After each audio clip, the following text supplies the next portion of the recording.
All right, we're going to try this one more time. Hit that thumbs up, man. Try to get these subs up. 'Cause I already did this video, but the audio was all in and out. I don't know what was going on. So the NFL fined Aaron Rodgers $14,000 and the Green Bay Packers $300,000. It's not even a tap on the wrist. I don't know what that is. Henry Ruggs, and a lot of people have been bringing up Henry Ruggs. A lot of Packer fans, a lot of white fans. Let's be honest. Y'all haven't talked about Henry Ruggs. Like I say, Henry Ruggs is beyond football. He's already been released. He's going to prison. But if you're going to talk about Henry Ruggs had to pay more money to post his bond to get out of jail than what Aaron Rodgers got fined for. Henry Ruggs paid 15 grand to get out of jail. CD Lamb paid 20 G's because his shirt was untucked during the game on Sunday. And CD Lamb was giving out gift cards to unfortunate families this afternoon at grocery stores. But he had to pay more money for an untucked jersey than the golden boy, Aaron Rodgers. State Farm, discount double check. State Farm released some little cheerleading type of statement that we stand behind Aaron Rodgers. I see a lot of other athletes get in trouble for other things, petty things, if you want to say that, and they lose their endorsements. How many times have we seen Nike bail out on an athlete? Reebok bailed out. This company, that company. You know, they lose endorsements left and right. State Farm, and I don't think it was that serious. I'm not saying State Farm should have released Aaron Rodgers or whatever. But they definitely put it out there that they were sticking with him. They didn't want there to be any confusion that they were going to drop Aaron Rodgers. Let it be known. Let it be known. So he goes and does his damage control interview with Pat McAfee, his safe zone, because he knows McAfee won't challenge him. And I like McAfee, but it's you kicking it with your homeboys. He ain't going to judge you. And he tries to retract everything he said last week. So dump everything he said last week in the trash, basically. And then he'll go on to say he's not sorry, but he didn't mislead people. Well, what does that mean? Like, then he admits, okay, I'm not an activist, I'm an athlete. Yeah, you are an athlete, because you quoted Martin Luther King and took a quote that he wrote in a jail cell about race relations and used it as an almost 40-year-old white male who makes $30 million a year, and you're quoting MLK incorrectly by that. And now you want to say that you're an athlete, you're not an activist. We knew you wasn't. We never seen you stand up for any type of issues before. You've never participated in activism. So why bring up MLK? And that's because you want to be looked at as a victim. And that's what his whole career he's been looked at as a victim. People felt bad because he got drafted by the Packers and not the Niners. Oh, Brett Favre didn't want to mentor him. Maybe Brett Favre didn't like him. Bubba Franks didn't like him either. A lot of guys didn't like him. He keeps losing in the playoffs. Oh, it's the coach's fault. It's the defense. They got rid of everybody. McCarthy, they still losing. So it's like he's always been this sympathetic figure, and he never got any smoke or any pressure applied to him like he had last week. And he didn't like it. He didn't like the fact that people like Stephen A., one of his, lone cheerleaders, Stephen A. came across like Sophia in Color Purple when she was talking about, I love Harpo.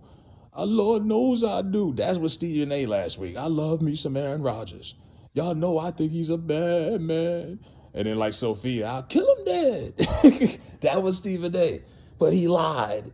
It is like Rodgers doesn't like he doesn't like that. He can't tolerate that kind of criticism. He's never had to. He don't got the toughness of some of these other cats. He can't deal with. He couldn't walk a day in Kyrie Irving's shoes. And even still, no one called Rodgers stupid. No one called him out of his name. A lot of people like Mike Flora and a lot of people were kind of tough on him, but nobody called you out of your name. And I didn't hear any fans lining up to cancel Aaron Rodgers. Like remember when people tried to cancel Michael Vick? I remember that. That was way before cancel culture. No one tried to cancel you. So he changes the narrative like a smart person should, and he tries to make it all about woke culture, the woke mob, cancel culture. Bruh, that doesn't apply to you. You make $30 million a year. You're probably the most popular quarterback in the league. Everybody loves you. No one was trying to cancel you. People just wanted to see you tell the truth. And he couldn't do that.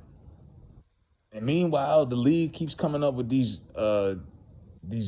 hypocritical rules that just don't make any sense. So you could get fined if your socks aren't tucked high enough. If your socks are worn too low, you get a fine. Jersey untucked, you get a fine. But how is a jersey being untucked cost more of a punishment than somebody lying about vaccine status? Really? Like, I mean, what they did was a love tap. That was kind of like when you got in trouble in school and instead of giving you a 3-day suspension, they just gave you a write-up. It's like, okay, I'll take that referral every day. Instead of you calling my house and I got to get 3 days at home. That's what they did with Rodgers. I don't think he should have got suspended, but I mean, a bigger fine should have been than that. Ruggs pay more than get out of jail. Now, what is $15,000 gonna do when a man is getting $30 million a year? That means he's getting 6-figure paychecks every week. He's not even gonna notice that 14 grand that they took out. If you didn't even tell him, he wouldn't even notice it. So that whole interview was damage control. He's trying to because some people just won't never look at him the same, and I think that's kind of like spirit of the moment. Because if the Packers was to win a Super Bowl, which I don't think they will, but if they were to win a Super Bowl, I don't think a lot of people would even be talking about this. Because in sports, championships make people forget about a lot of shit. But, I mean, is it heartbreaking news? No, he just lied, and everyone just wanted to see you tell the truth. But instead, you want to reference Joe Rogan, and you've done your research. And I was like, bro, okay, we glad you did your research, and you cool with Joe Rogan. You know what I mean? But you could be honest. Kirk Cousins was honest. Lamar Jackson was honest. Everybody else has, but it's just you. Like I said, he thinks he's smart, and he outsmarted himself. He outsmarted himself, calling us, I'm immunized. You outsmarted yourself. He did a couple episodes of Jeopardy, and he thought he was Alex Trebek, and he found out, you're not as smart as you think you are. But, hell, when you look at the Packers and how bad Jordan Love played on Sunday, I see why he got the organization by the nuts, because they can't do it. There's no succession plan after Aaron Rodgers. What they going to do if he retired tomorrow? They have no plan in place. That kid sucks. And they blitzing 6-7 guys at him. He's just standing there and taking the hits and taking the licking. I'm like, yo.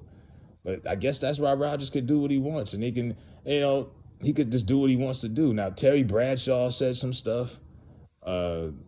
Couple of his other people in the media, your typicals, your Rob Parkers, and people who normally ride Aaron Rodgers' jock. They were disappointed and they were just disgusted. And like I said, I wouldn't go that far as disgusted. I just was like, bro, you lied. Like, what I mean? You just got caught with your hands in a cookie jar, but you just don't want to tell the truth. But today was a prime example of why, I guess, when a almost 40-year-old millionaire gets caught, it's called a white lie. But when someone gets, blacklisted, you're blackballed, you're blacklisted. He told a white lie, I guess, because he didn't get anything. I mean, this isn't even noteworthy news, to be honest. I'm just recapping what he said in his little interview. But, of course, he's not going to stand up for anything else. He wasn't really trying to stand up for people in the first place. And that's another thing. People who are anti-vaxxers, don't stand behind this man and thinking, he's got our backs. He's going to ride for us.